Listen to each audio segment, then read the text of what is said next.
We are Steve and Jill.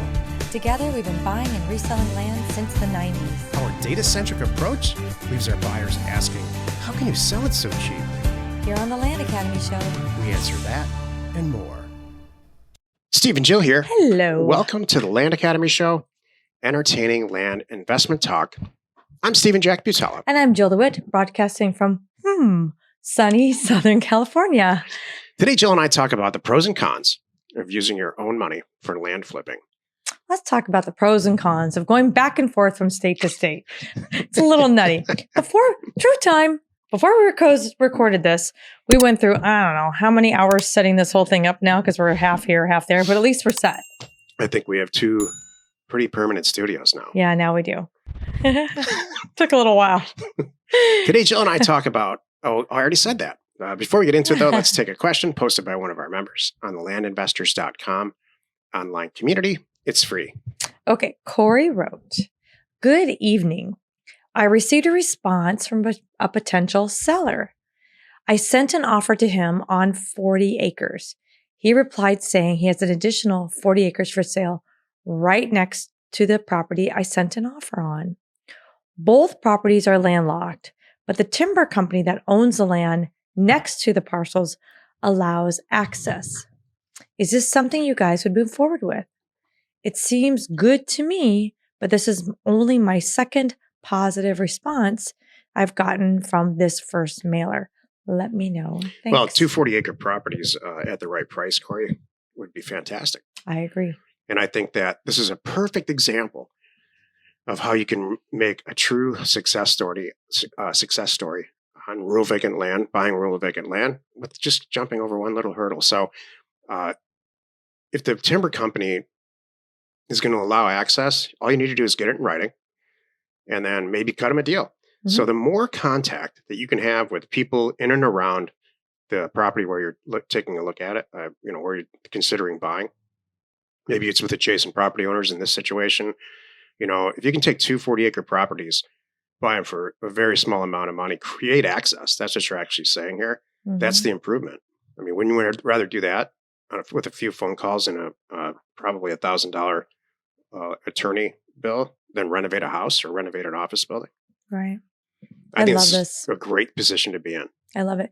You touched on something that I'm actually putting a lot of energy in right now and writing a bunch out, is about relationships, right? So much of our business is not just, our offers and how well it's done and the data and what you do and getting them in the right people's hands, but making these transactions happen because we can, forge these relationships with these people. Yep. If you didn't have a good relationship with the seller, you wouldn't know about the property next door, number one.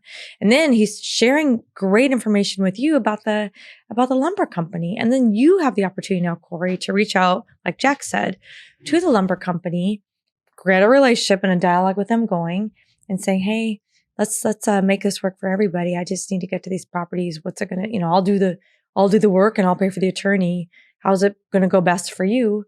And I'd have a hard time saying no to that. It's awesome. Yeah, I wonder how he says the timber company that owns the land next to the parcels allows access, quote unquote. So I wonder how he knows that. Did he talk to a neighbor? I bet he's been driving over their land for a long time and they've never said boo and there's no fence. That's what it sounds like to me. Allows access to me. I could be reading this one, but it sounds like there's a path. We know you use it. It's totally fine. Have at it. It doesn't mess with our world and you're not driving it every day. So no big deal. Who knows? I mean, they might say, hey, we'll timber your property. Maybe there's something else for there. X amount of money. That might work out well too. Right. That's my point. Yeah. The more you talk to people locally, you're going to find out really quickly if you should do this deal. Mm-hmm. And that's really what you're asking here. Should I do this deal? I love it. So the answer is give them a call and find out. Yeah. I wouldn't probably not do the deal without getting it in writing. That's true. You do need that. Today's topic, pros and cons of using your own money for land flipping. This is the meat of the show. So I wrote down 3 pros and 3 cons. But first I was going to explain what this is. So you sent out the offers like Corey, right? He's got the offer back. Corey works out an arrangement with the guy. Now it's say it's an $8,000 acquisition. So Corey's now scratching his head going, do I use my money, my $8,000, or do I put it out there to let somebody else fund the deal for me? And I use their money for this $8,000. I do all the work, but I'm using their money. So that's the setup.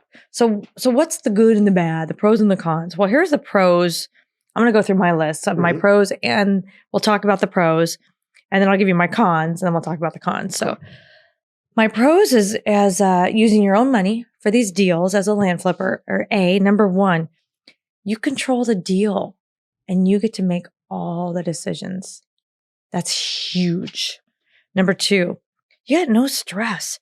You don't have a lender or anybody breathing down your neck. Is it sold yet? Is it sold yet? It's you. You decide how you want this to go. And again, they're not bugging you. If it takes 3 hours or 3 days or 3 weeks to sell, it's your money. And the third thing is, should you need some cash? What if you're in a pickle or something great comes along and you need some cash and you're like, you know what? I got this thing for $8,000. I know I have it listed for 30, but I know I can dump it real quick right now for 20 because I need some cash because this other thing came along that's even better. I can do it.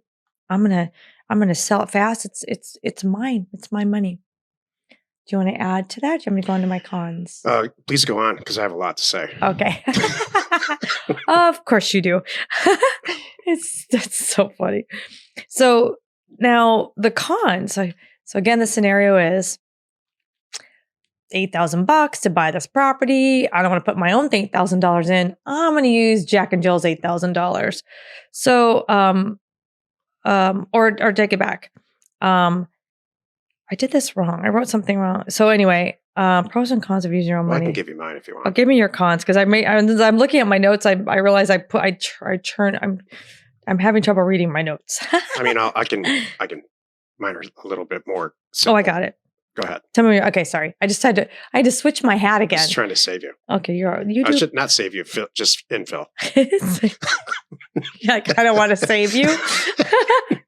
Let her sink. No, that's what I was trying not to avoid. Oh, you're all good. Okay, so here's the cons of using my own money. Okay, my cons are, well, I just tied up my cash. Yeah. I tied up $8,000. Yeah, my pros and cons are all money based, and Jill's are more like transaction based, which I understand. And I use my own money. Well, now I'm slowing down my deal flow because they're winning $8,000. I only have 10 to play with. Shucks.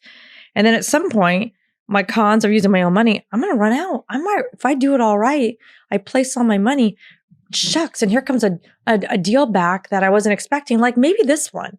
Maybe you had just enough money allocated to buy one more. And this guy comes along and says, I got 2. And you're like, oh, I got to buy these. Shoot. I ran out of cash because I tied it all up on these other deals. I didn't plan for this. And I don't want to miss out on this great deal. So clear your mind of Jill's pros and cons for a second. And let's get out of reality because those are all very realistic. They're like real world, real day stuff. Everyday stuff. And just think with me philosophically for a second, and then we'll get back down to Jill's reality. If all you ever did in your entire life was send out mail and do what Corey did here, bring in a deal, it's got a little thing, maybe we can adjust it, maybe we can't, I don't know. And then go on to the next deal and the next deal. And pretty soon, we're picking on Corey a lot today. Pretty soon, Corey's got 20 properties, 20 great acquisitions because he sent a ton of mail out. And he doesn't have just one partner. He doesn't have one money partner. Maybe he's got 2 deals with us, a few other deals with, Jill has just created a running list of people that want to provide money in our, I would say $50 or $60 million. Uh-huh. So let's say now Corey's diversified his whole scenario. He doesn't care about money. He has 3 properties with us, 3 properties with somebody else. He's got 20 properties going. Doesn't have a dollar of it into his own money. All he's really good at is bringing these deals in and talking to money people like us. What's he have to lose? Seriously, what does he have to lose? He's completely diversified as a scenario. And realistically, he's going to find a money partner. Maybe he doesn't like working with us, but he loves to work with the next person in Land Academy. And so through this process, he's going to find 2 or 3 or 4 people, or maybe one person that he just really gets along with that provides all the money. So his job in life becomes bird dog, to find great property and split the profit with. Here's the con. So that's the pro. Here's the con. he has to split the profit. So my question to you is philosophically, as a bird dog, would you rather have 50% of 20 of these properties that you found or 100% of 2? Because that's all the money you have. I know which one I would choose. The first one. Yep. Yeah. I agree. What happens is this. People do both because they, it's like one time Jill and I tried this experiment where we said, you know what?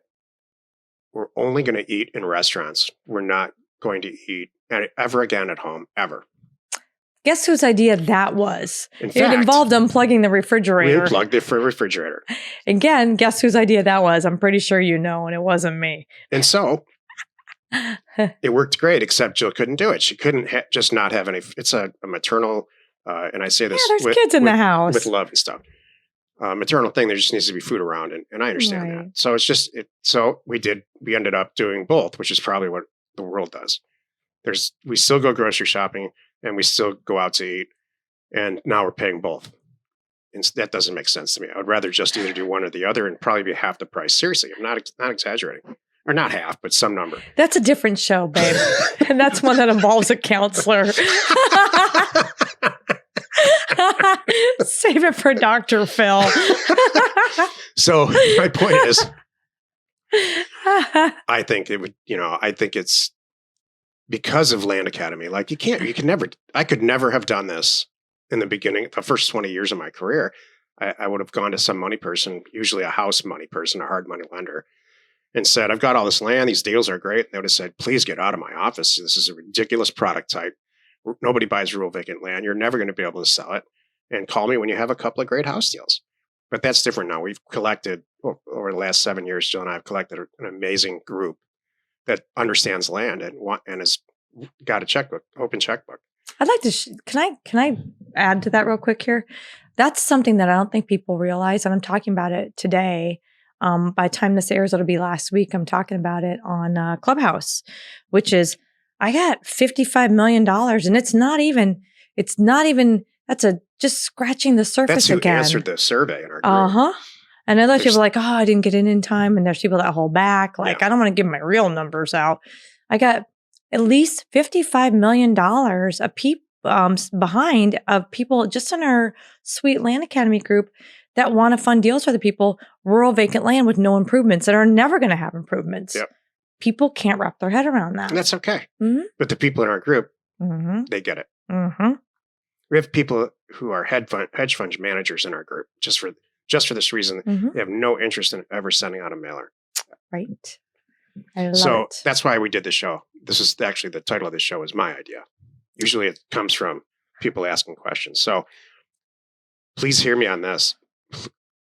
There's so much money out there for this type of investment now, way more than there was 5 years ago.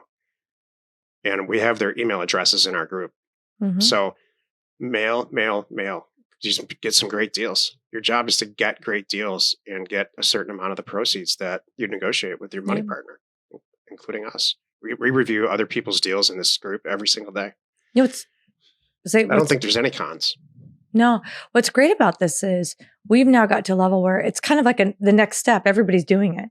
Like if you're new, you're maybe using some of your money, some other people's money. Yeah, it's if the you have no money, It's the you're refrigerator using other thing. people's money. Don't do And the then as you refrigerator go, thing. and then you go along, you're like, oh, now I've got some extra money. Now I'm going to turn around and put my money to work. So now, and I've been in this business now for a year. I've been with Land Academy, however you want to look at it. Now I'm going to start funding some of these newbies deals. Somebody helped me and I made them rich and got myself where I needed to be. Now I'm going to get myself richer. And so, I'm just I love Richard. seriously. And I'm going to put my money to work with some newbie that reminds me of me and that I connect with. I'm going to fund their deals and be doing my deals. And Oh, maybe I'm doing all that's what I three. mean. In a perfect world, I'm probably using for like really massive big deals. I might be partnering with somebody like we're each putting in some money. Like, hey, I need $300,000. Let's split it. Done. Kind of thing. And then everybody feels great about it too. Those are my favorite scenarios. I love it when you have skin in the game.